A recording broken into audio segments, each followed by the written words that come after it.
Greetings, physicists. This video will be about how to solve essentially circuits that have more than one resistor and technically more than one battery, although we will probably not deal with too many of the second type. So we're going to try modeling a circuit like this. So I've got a voltage source and I've got a resistor in there. And this, one of the ways to model this, one of the ways to think about this that physicists have come up with over the years is that a simple circuit like this is like that you've got a battery, a voltage source, a resistor up here, R, and that the battery is like a big waterfall. So you've got a cliff with a big river running over the edge. And then the resistor is like where the water falls over the edge of the cliff and lands back the bottom. And so I should say that the positive terminal of the battery is like the top edge of the waterfall. And then the water goes over the resistor and back to the negative terminal. So it falls through the resistance R to the negative terminal. Now, where this analogy kind of breaks down is we pretend that once it gets to the negative terminal, it can just keep going across the positive terminal and continue the loop. So there's like a pump down here that pumps all the water back up. And so all the charge just keeps going in a circle, like this. That's our model for a simple circuit.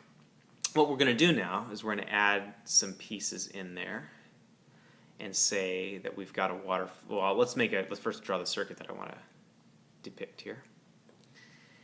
And I'm going to draw this guy like this. I'm going to put two resistors in there. And this is the positive and this is the negative end. And so in this particular case that I've drawn, what we'll say is that the stuff leaves the positive terminal, right? That's up here. That's the positive end of the battery. And it comes up here and it goes across this resistor. So that's like falling over a waterfall. And then it's going to go and then it's going to hit another resistor. So we have like a couple of them before we finally get around to the negative terminal.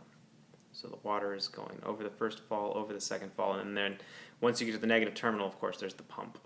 It pumps it all the way back up. Now, if we're comparing that to the original, what we're going to say is that this distance here, the drop from the positive to the negative, was a certain voltage. That's the battery. That's the height. Okay, that was the separation of the two. Sometimes we call a voltage a separation of charge. And so the positive and negative terminals of that battery have separated the charge across this distance in our model waterfall here. So here, it's the same battery, the same positive negative terminal, even though there's a couple more in the way. So we'll say that the positive and negative terminals are still separated by this voltage.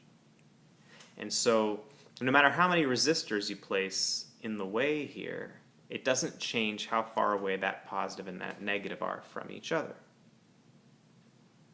So what we have here then is that charge flows across this resistor and then across this resistor. So each of those resistors have to fall less than the total voltage because they have to add up to the total voltage. So this is like V1 and this is V2 and this is V total. V1 plus V2 has to add up to V total. And in fact, we will say that in this particular, type of circuit, where there's basically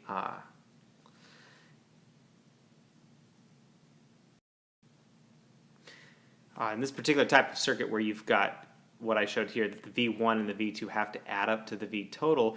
But notice also that when we go downwards, like when we go down, we're losing potential, and when we pump back up, when we go from the negative to the positive, we're gaining potential. But there's not any leftover. In other words, we didn't go up higher than we fell down. That's basically the law of conservation of energy. So what we're going to say about this is that inside of a loop, in a closed loop in a circuit, the following is true. The sum of all the voltages is 0. Because I gained some voltage across the battery, some positive voltage, and then I lost all of it going across the resistors. So essentially, if you add up all the voltage drops across all the resistors, you will get the same magnitude as all the voltage increases, I suppose, across all of the batteries, all the stored voltage across all of the batteries. So that's your law of conservation of energy right there.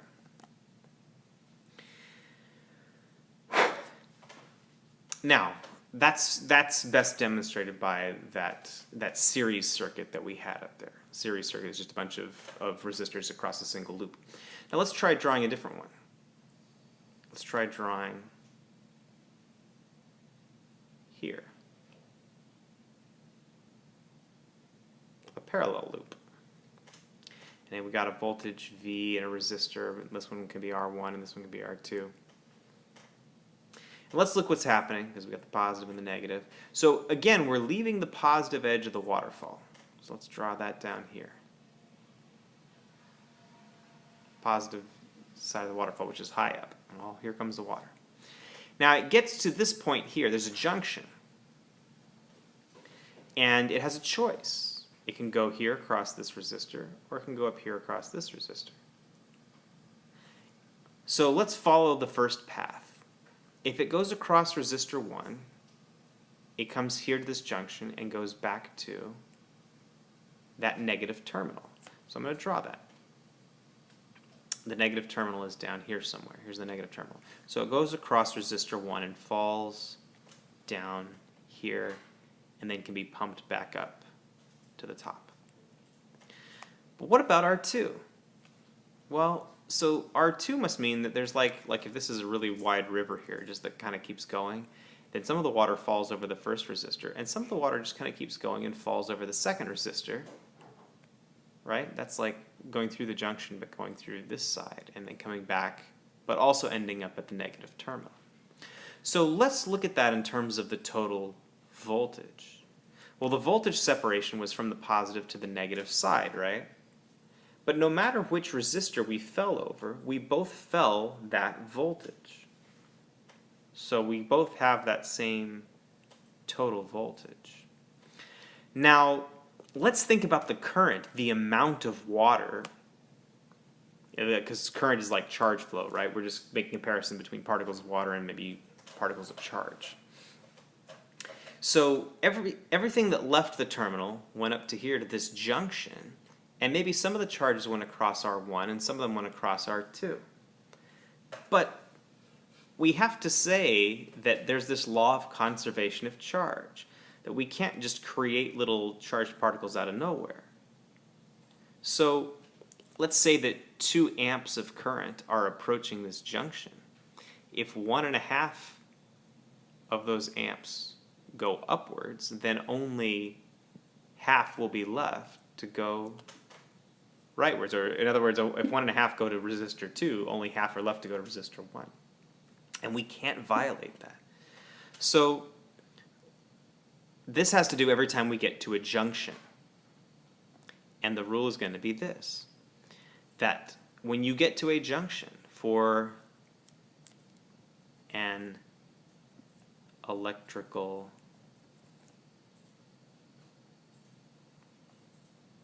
junction in a circuit, if we add up all of the current, and I'm going to say current in, that is the current flowing into the junction, that has to equal all of the current flowing out of the junction. And using these 2 rules, you can solve just about any problem you need to that involves big, complex circuits.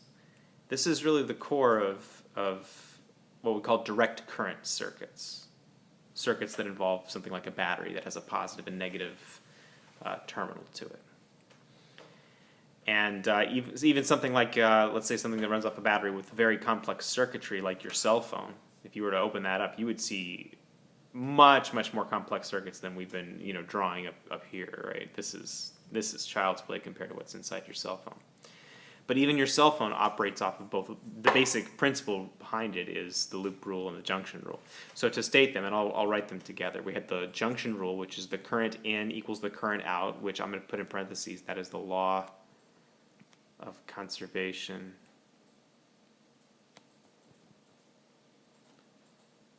of charge. Charge can't be created or destroyed. And then you have the loop rule, which is the sum of all the voltage across a loop is 0, and that's law of conservation of energy. There you go. Okay, that's Kirchhoff's laws. Learn them, love them.